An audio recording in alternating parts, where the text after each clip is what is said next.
Today we're looking at an ultra budget dash cam from Surfola. The SD710 from Surfola is a dual channel, 2K front facing and 1080p rear dash cam that comes in at a whopping $80 Canadian. That's a grand total of apparently $80 US too. Not exactly sure if Surfola understands the exchange rate between moose money and freedom bucks.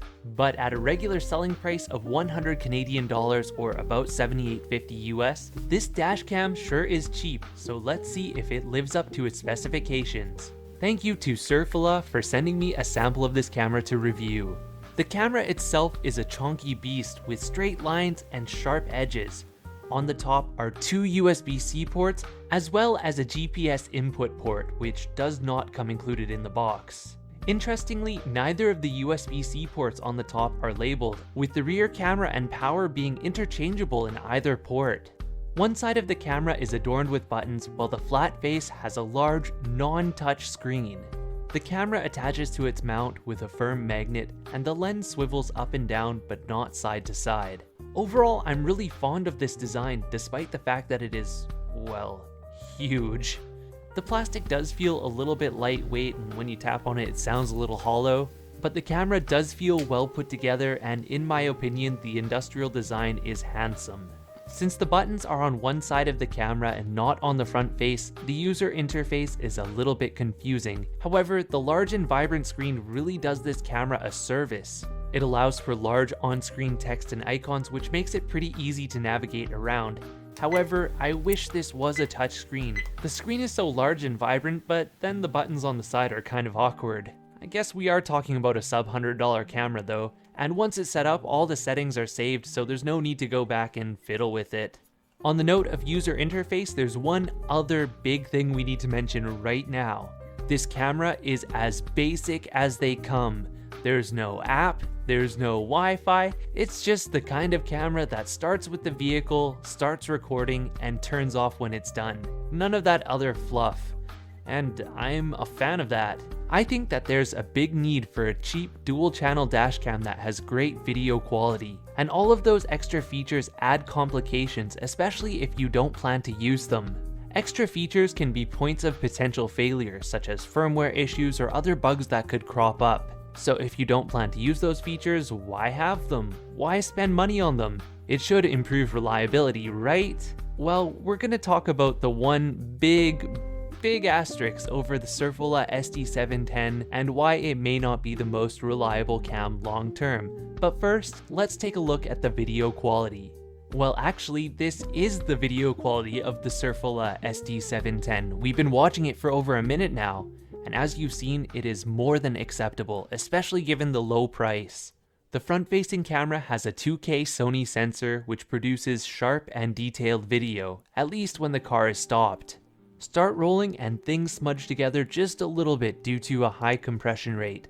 There's no settings for compression in the camera, so what you see is what you get. To make up for this over-compression, Surfola has upped the sharpness to its max in the firmware. Maximum sharpness! And it's especially noticeable in haloing around straight lines like power lines. Quite frankly, this camera is clearly capable of great image quality, and the sharpness does not need to be this high. The only thing that should be higher is the bitrate. Now, that criticism aside, I have seen cameras that look way worse and cost way more. The Surfola especially looks great on cloudy days where the contrast is not as high and the over-sharpening is not as apparent. License plates in the oncoming lane are readable at relative speed as long as it's bright enough out that the camera has a high shutter speed. On overcast and gray days, things start to smudge together. Rolling at slower speeds through rush hour traffic, things are relatively readable, but once it becomes high speed or dark out, don't expect to see license plates. At nighttime, things are perfectly cromulent. Don't expect to read license plates unless cars are rolling at the same speed as you, but if they are, yeah, check it out. This one that's not in my headlight pattern is readable, but the one straight on is kinda blown out. Overall, night video is pretty dang acceptable, especially considering the price of this camera. But guess what, it's not just one camera, there's a rear camera too, so let's check that out now. Similar to the front camera, the rear camera has license plates that are readable at night so long as the vehicles are stopped or going a similar speed. Anything that's moving becomes blurry and smudgy and yeah, just no, not gonna happen. When it gets super dark out, the video is a little bit more blurry and smudged to try and compensate for the noise. How about during the day then? Well, oh my goodness. I am honestly surprised at how dang good this rear camera is during the day. Like I said earlier, I have seen far more expensive cameras with worse video quality than this. So, wow, kudos Surfola. I mean, whoever you chose to make your camera or whoever you branded it from or wherever you got it from, you chose well, at least video quality wise. Same as with the front camera, that there is a lot of compression and over sharpening, and license plates aren't totally readable until the car is right on your tail. However, I can read license plates of cars in adjacent lanes and parked cars that are next to me as I'm driving by on city streets, so that's pretty good overall. Remember about a third of the way into this video when I really buried the lead and said that this camera may not be reliable long term? Well, here's why. This camera has a battery built into it. At first glance, that may not seem like a bad thing. Most consumer electronics have a battery. However, a dashcam is constantly exposed to high temperature stress. And one thing that lithium-ion batteries don't like is high heat or freezing cold. In general, battery cameras last about 2 years before they start to fail. And here's the thing, I test so many dash cams that I've only been able to have this one in my vehicle for 2 weeks. There's no feasible way for me to long-term durability test this camera when I have 5 others in my queue. And Surfola is a new brand name to the dash cam scene, so who knows what their warranty service will be like a year or 2 down the road, or if they'll even exist. When a camera is this new to the market, there are no discussions about potential issues or long-term durability. So it's extremely hard to say how this camera will hold up over a year, 2 years, 3 years, 4 years. If you're in a climate like I am, Vancouver, without too hot winters or too cold summers, then a battery camera will likely be fine for long-term durability. But if you're in Arizona or Nevada or Australia or some other desert, I would highly recommend going for a camera that is from a reputable brand with plenty of long-term tests. Some examples are Thinkware or Viofo or Blackview, and all of those makers have many different price points. This is an audio sample from the Surfola SD710 dashcam. This is a 2K front and 1080p rear dashcam on the cheap. And I'm talking bargain bin prices. The build quality wouldn't have you thinking that though. It's pretty nicely designed. I like the angles, I like the look. A little bit bulkier than other dash cams, but I guess that is part of the price.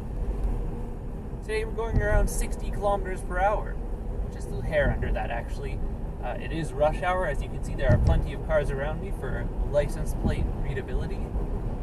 And yeah, this is what it sounds like when I'm talking at a normal volume. Maybe a little bit louder than normal. Also driving, or trying to drive. Anyways, let's get into this lane over here. Awesome. How about cheap cameras? How does the Surfola SD710 compare to another cheap camera? Well, I did have the 70mm A500S Pro++ also mounted in my car at the same time, so let's take a look. Well, to start, video quality in terms of plate readability is almost exactly the same. The Surfola SD710 is way sharper in firmware, and you can see that from the haloing around the edges of details. It does help it in some places, making plates a little bit more readable here and there, but for the most part, overall, things are about the same.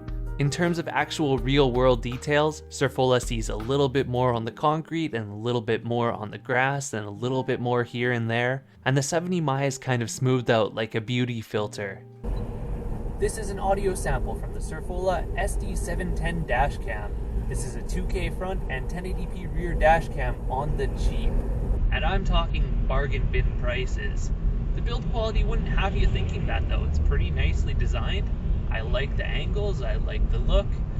A little bit bulkier than other dash cams, but I guess that is part of the price. Today we're going around 60 kilometers per hour. Just a little hair under that actually. It is rush hour. As you can see, there are plenty of cars around me for license plate readability. And yeah, this is what it sounds like when I'm talking at a normal volume, maybe a little bit louder than normal. Also driving, or trying to drive. Night and low light, things are about the same too, to the point where I would not be surprised if these two cameras were operating off of similar internal hardware. I know they do both use the IMX335. They both have big bright screens, they both have batteries, but the 70Mi is the only one with Wi-Fi and an app. For an extra fee, you can also add a rear camera to the 70Mi A500S, and here is where the Surfola wins by a long shot. Even though they're both 1080p, the Surfola's rear camera has substantially more detail, better color, and better frame rate. So yeah, clear winner here. Overall conclusion time, I actually like the Surfola SD710. I like the design, I like the build quality, the user interface, it's not the worst. I'm fine with the lack of Wi-Fi app, it just means that you'll have to transfer footage manually using a computer or a smartphone memory card reader. And overall, the one reliability concern with the battery is a common feature in most budget dash cams. Overall, this has proven that the low end can surprise me, and this is quite a good camera because it does the one thing that it's supposed to do pretty well, which is save videos to the memory card when the car is running. Hey, thanks for watching. I hope this review was helpful. We've got tons more budget dash cams coming up soon, so please subscribe to the channel for more. Hope you have a great week and see you in the next video.